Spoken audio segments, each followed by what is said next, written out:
శరన్నవరాత్రి ఉత్సవాలలో మొదటి రోజు దుర్గమ్మ బాలా త్రిపుర సుందరిగా దర్శనమిస్తుంది. త్రిపురుని భార్య త్రిపుర సుందరీదేవి అంటే ఈశ్వరుని భార్య అయిన గౌరీదేవి అని అర్థం. మనస్సు, బుద్ధి, చిత్తం, అహంకారం త్రిపుర సుందరీదేవి ఆధీనంలో ఉంటాయి. అభయహస్త ముద్రతో అక్షమాల ధరించిన ఈమెను ఆరాధిస్తే మనోవికారాలు తొలగిపోయి సంతోషం కలుగుతుంది. బాలా త్రిపుర సుందరి గై కొను మహారతి, గానలోల జాల మెల దారి చూపుమా, గానలోల జాల మెల దారి చూపుమా.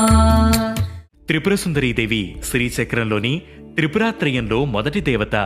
షోడశ విద్యకు ఈమె అధిష్టాన దేవత. కాబట్టి ఉపాసకులు త్రిపుర సుందరీదేవి అనుగ్రహం కోసం బాలార్చన చేస్తారు. సత్సంతానాన్ని అనుగ్రహించే దేవతగా త్రిపుర సుందరీదేవి భక్తుల పూజలను అందుకుంటోంది.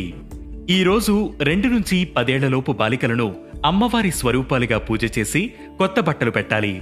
ఓం ఐం హ్రీం శ్రీం బాలా త్రిపుర సుందరియే నమః అనే మంత్రాన్ని 108 సార్లు జపించాలి.